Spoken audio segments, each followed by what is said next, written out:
ceremony. Very well. Thank you.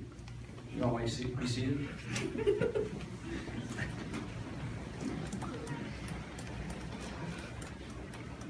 Good afternoon.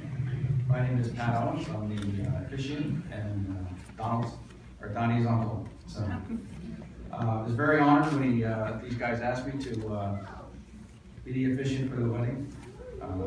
Very pleasant surprise and very nice of them. I certainly appreciate it. I want to welcome everybody here today for this special occasion, the wedding of Donald and Rebecca. If you're not here for Donald and Rebecca's wedding, you're in the wrong room. So I suggest you check your GPS. Now, I've known Donald, or Donnie as I call him, since the day he was born, obviously, and he's been a great kid. And I've watched him through the years. He's achieved a lot, he's accomplished a lot, and he's just a really good kid, and now a young man. And I couldn't say anything better about him. I mean, I'm just so proud of him, and he's going to be a great husband. Now, Rebecca.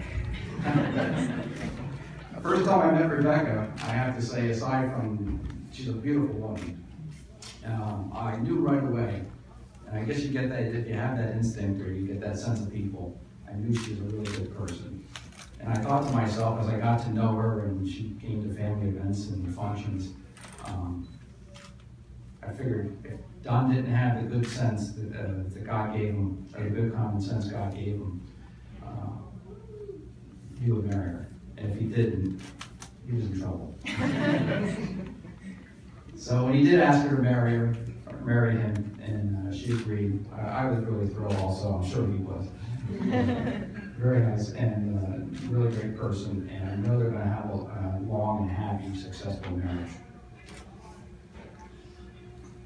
You know, I'm sometimes asked the secret to a happy marriage. I'm not sure I know what that is, but I have been told the secret to a happy marriage is still a secret. Mark Twain said, "Love seems the swiftest, but it is the slowest of all to grow. No man or woman really knows what perfect love is until they have been married for a quarter of a century." And there are a number of people in this room that probably fit that bill. Now, in my opinion, the secret to a happy marriage is a short-term memory and a sense of humor. So I wish them well with that. And I can assure you that the short-term memory loss will come naturally. So that one will be covered. And lastly, I just want to tell these guys, don't sweat the small stuff. Because most of it really is small stuff. So I'm sure you guys will do very well. I know that, let me just give this and then I'm going to let these guys speak.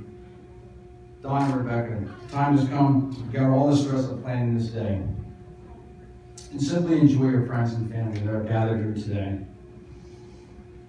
The group of loved ones will likely never be together in the same place again. Through quiet reflection and nostalgia, think about how each person has touched your life and why they are here for you today. Don and Rebecca would like to say a few words, and we'll start with Rebecca. Excuse me.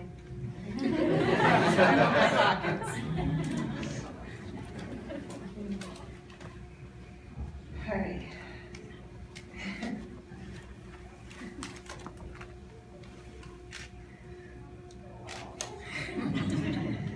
Donnie, you were every reason, every hope, and every dream I've ever had.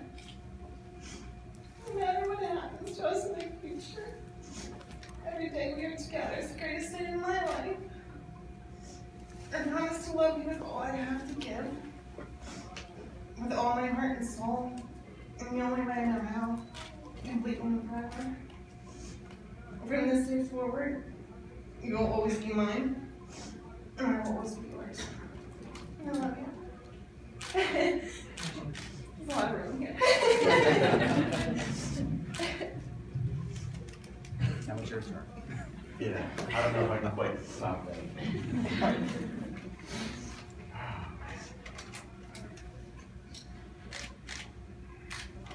many times in life we're presented with choices. And when I met you, the choice was made. There's no doubt in my mind, there's no error in my way. It took 10 minutes after talking with you from the first time in person. And I realized that just how much of interest there was in between you and me, and that there was no choice. I was hooked. And now look at us. 4 years later, 5 jobs, 20 different cars, a house, a dog, a pig. I'm still hooked, and I'll always be interested in you, no matter what. And no matter what choices the future holds for us, I will always be there for you, whether they're hard choices or easy choices. And in the words of my father, I got broad shoulders. I can take it. And lastly, I'd like to say to you that I've always loved you more than I can possibly express with words. And make your own opinion. Don't let anyone stray you from the way you think. And don't ever let anyone tell you you can't do something. I know you can do anything you want. Don't even let me tell you that you can't do something. And lastly, but not least, I will love you always and forever, and you're more beautiful than I could ever imagine. All right. You ready?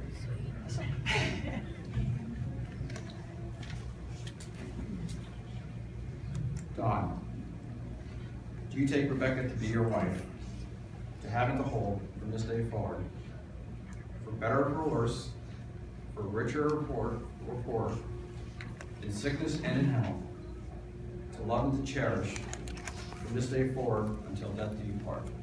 Yes, I do. And do you, Rebecca, take Don to be your husband, to have and to hold from this day forward, for better or for worse, for richer or for poorer, in sickness and in health, to love and to cherish from this day forward until death do you part? Sure.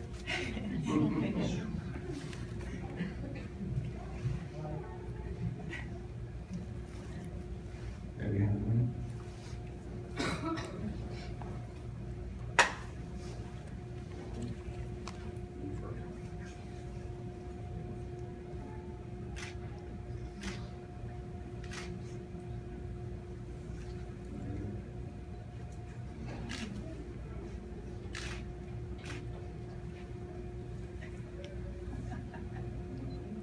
You have for each other special rings, symbols that love is the most precious element in your life together.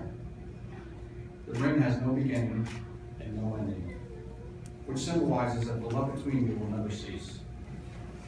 You place these rings upon each other's fingers as a visible sign of your vows this day, which will make you husband and wife. And now, by the power vested in me by the state of New Jersey, I here now pronounce you husband and wife. Thine ring is the bride.